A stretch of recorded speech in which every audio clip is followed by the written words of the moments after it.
of the screen. And so we would love for you to follow her. This morning, we are going to be talking about Daily Caller's article she wrote, an opinion article she wrote, just how blurry are the lines between social media and the government. So we have a lot to talk about.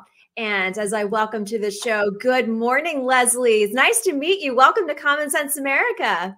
Thank you. Thanks for having me on. Oh, it's my pleasure. I read your article and I was applauding you as I was reading through each paragraph. First and foremost, thank you for joining Common Sense America. I love young voices. I am just grateful to have you as a commentator and a contributor for them as a policy analyst. But let's get right down to the social media and the blurred lines with the government and private sector.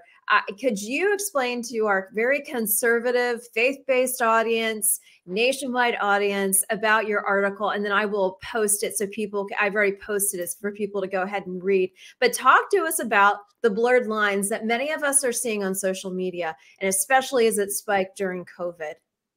Sure. So the article really tackles the issue of these blurred lines between social media and the government. So back in August, the New Civil Liberties Alliance, that's NCLA, joined a lawsuit on behalf of two top epidemiologists in regard to the government monitoring and wanting a lot of control over what content regarding COVID was able to be pushed out via social media, particularly platforms like Facebook and Twitter.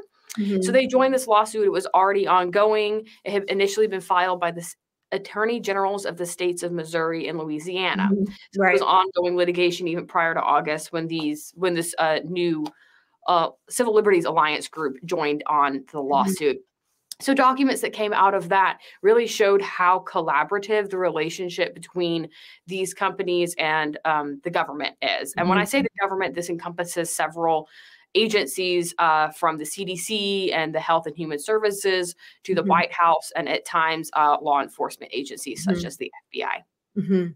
So let's talk about this more. So the general analysis, but let me ask you this. What do we do as we are seeing these blurred lines on our social media accounts? The censorship is a huge issue and our First Amendment rights. So what do we do as private citizens and say, hey, wait a second, freedom of speech here. Why are you censoring what I'm saying? It's happened to me from a business standpoint and also a private standpoint. So I get on there and I talk about our health freedoms. I get on there and I talk about, you know what, I'm a pro-lifer. I'm going to talk about it till the cows come home. But what are we supposed to do? Are we going to continue to watch other states file suit similar to what these two states have done? Or are we as private citizens just going to have to sit here and be censored? What are your thoughts on that?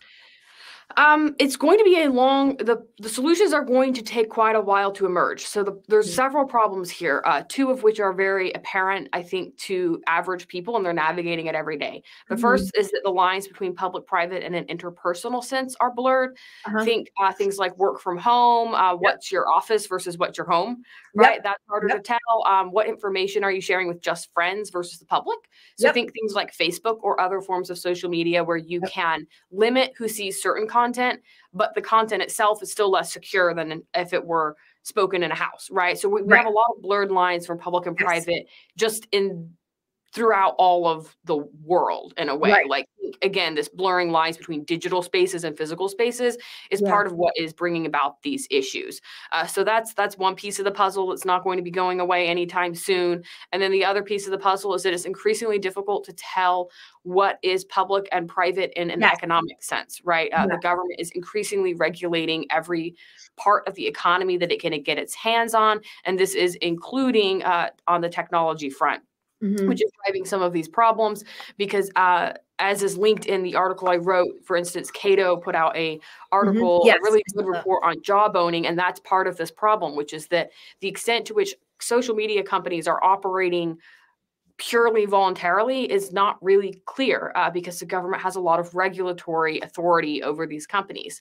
So what individuals can do, which I know I just put a bunch of problems out there that no one individual is going to solve. And I'm like, that's fantastic. But individuals can be very cognizant of what technological platforms they're using. And I think they should be very interested in what not just the content moderation policies are, although that should certainly be on their minds, but also what data they are collecting, how they're storing data. Those kind of questions are really important. So just because it's what data they're collecting is going to govern what they have potentially to give over in let's say if it was a subpoena, or some other reason that a government entity would have interest in obtaining information from that company, what they collect. If they haven't collected that information, they can't fulfill a potential request. Now, I know that's thinking much more long-term, but asking what can people be looking for, and it would really be content moderation policies, what information is being collected and how is it being stored. Right, right. I want to read a part of your article. I just want to cite. So this article came out at the end of October. So really just about 2 weeks ago, if that, in the Daily Caller. And, again, it's a key lawsuit could reveal just how blurry the lines between social media and government have become. And so I wanted to read a couple paragraphs. You said the line between big tech's public and private functions are already blurred, like you just stated. Documents released from the NCLA lawsuit shows a disturbing pattern of collaboration between the tech giants and government agents. These documents, combined with broad regulatory power of federal government, show a trend of social media companies operating within government agencies as if they were collaborating with coworkers. That's very concerning. Just even you saying that. For example, as early as February 2020, Facebook was in constant communication with government agencies to assist in managing COVID messaging, including to control any misinformation surrounding the virus. Let me stop there for a second. That's very concerning. And obviously, we are here at Common Sense America. It's common sense to see that was happening. But my concern is those who didn't necessarily see that and who aren't as integrated like you and I as it comes to what's happening in the news headlines, knowing we're being either legacy media is lying to us or we're being told one thing and then we're just going to believe it, without investigating it, without the critical thinking piece of, no, this does not make sense. This is not sensible to do this. So I guess my question is, as we are heading into 2023, we saw midterms last week, we saw a shift, and we continue to hear things are going to be changing in 2023, recession, money, everything. It's going to, as Biden said when he first got elected, or as Biden said as he first got elected, it's going to be a very dark, dark winter. And yeah, it is going to be a dark winter in the sense that they are, still trying to control the narrative. And people, really fell into a certain trap during that time period. So as I'm just ranting to you, in agreement with you on the Daily Caller article that you said, my question to you is, and not to put you on the spot, but as you have cited these examples that took place during the COVID piece, what next? What else are they going to be sending out misinformation to and kind of censoring? Is it going to be 2024? Is it going to be what's going to happen next year in this dark winter that they're calling for? What are your thoughts on that? I certainly don't know what's coming next as far as specifics go, but I do think that there is reason for consumers to be concerned about the relationship that the government has to various corporate entities. In this case, it is Facebook, Twitter, those type of technological platforms. Right. So that's where I think that people need to keep their eyes open on these issues, be aware that depending on the corporate entity, they may be engaging in contact in direct contact with the government. So another example of this, because it's not just limited to Facebook and Twitter. Right. As far as like how many companies are now widely collaborating or contracting with the government. Yes. So Ring is a really popular way to manage, sort of surveil your house for basic security purposes. They also have contracts with quite a few law enforcement agencies across the country. And so that's another thing consumers may or may not be aware of as it relates to these issues. Again, I think the big issue, a big takeaway for listeners should be to pay really close attention to what it is they're putting out there. Any data you don't control, and by that I mean is on your personal server or something of that nature, is data that you don't have a lot of security in.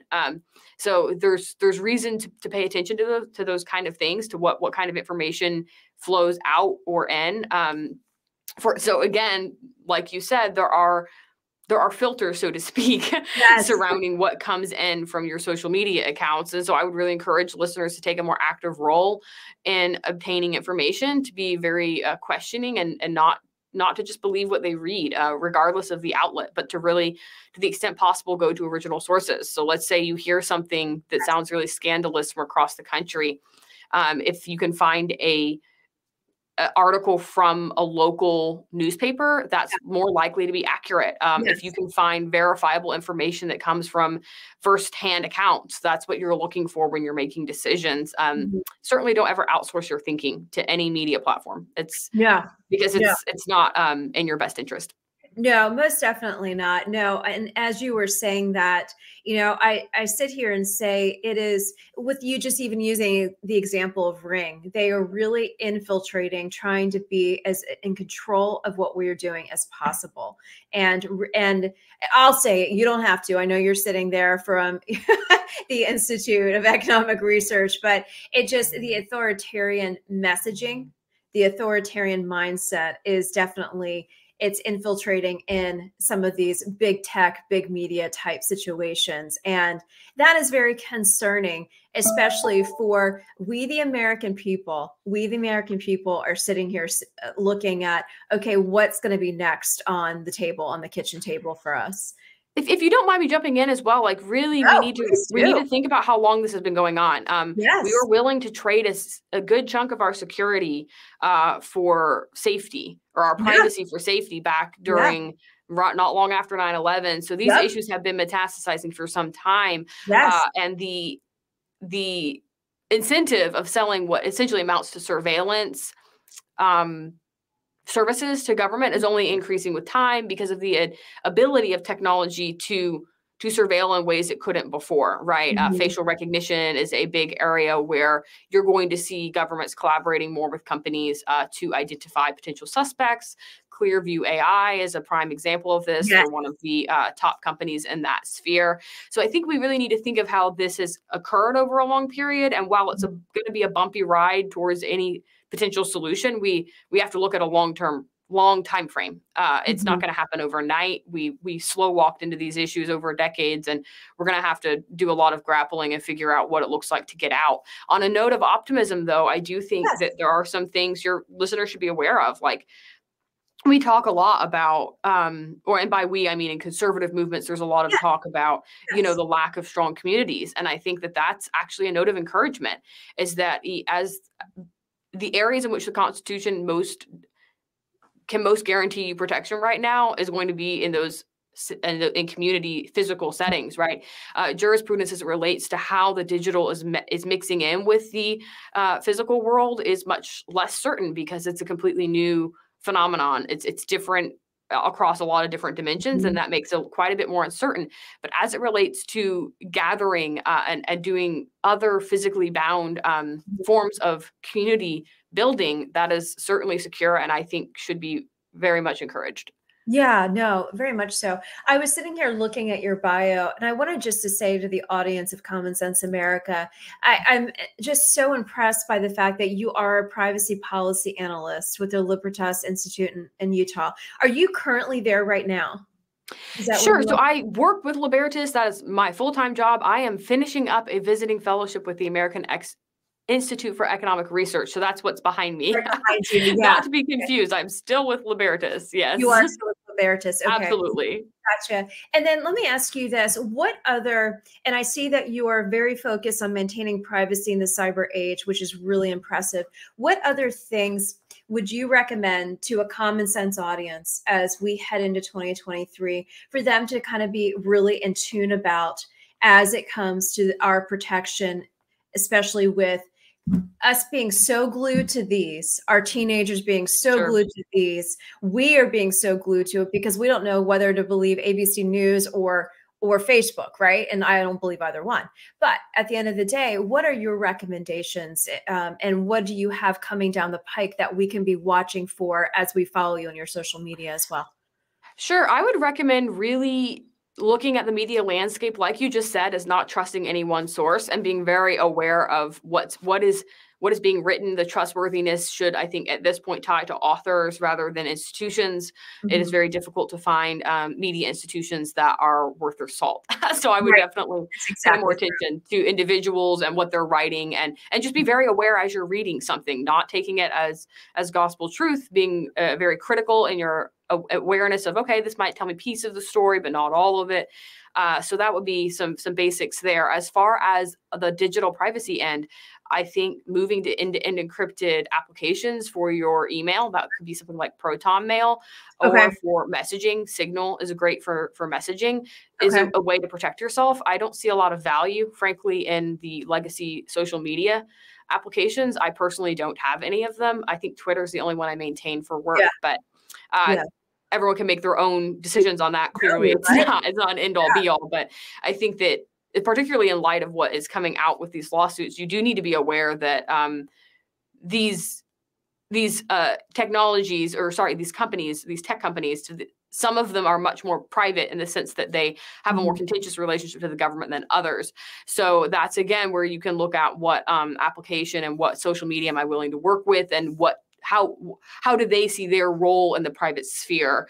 They see their role as one that doesn't really have much to do with the government, or are they very willing to work with government agencies to manage content, right?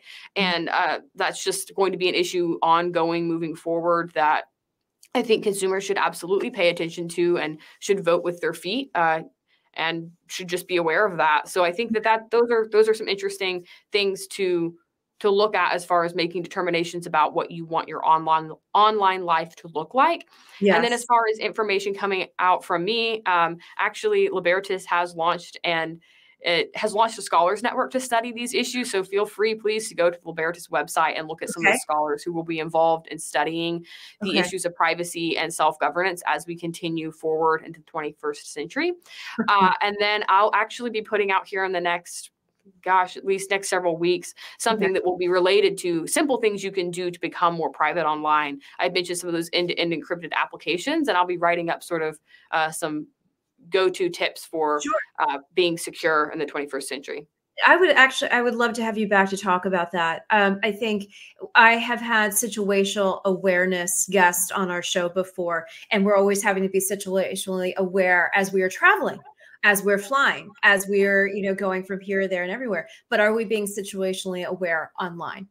And I think that is a great way for us to say, okay, you know what, Leslie, let's bring you back. Let's talk about our situational awareness aspect of being online, and how can we be more protected from, if we have to stay on Facebook, if we have to stay on all these social networks. I have to stay on all of these social networks to carry the show and to promote all the different work I'm doing. But do I want to? Not necessarily. I'm thankful that I can speak truth before they censor me, right? And I'm waiting for that day. Knock on wood, dear God, please don't let them censor me. But you sit here and wonder about that. When's it going to happen? On that note, I want to leave you. I want to ask one final question, and then we're going to wrap for the hour. With Ring and that issue, are there other ways we can secure our home without having be subjected to the Ring itself and that company behind it and what they're doing? Are there other opportunities? Oh, absolutely. There are multiple opportunity or options out there for surveillance outside your home, or security systems that may not be as connected with law enforcement. So the important thing there, and this is again across the board as it relates to any product that connects to the internet or that has a component like that. Oftentimes it's called the Internet of Things, your thing connecting up to the internet. So that could be smart, like it's in this case, it would be your smart security. It could be something smart that's connected to any other device. I believe refrigerators are now smart. So that's the universe you're thinking of when you think of these smart devices.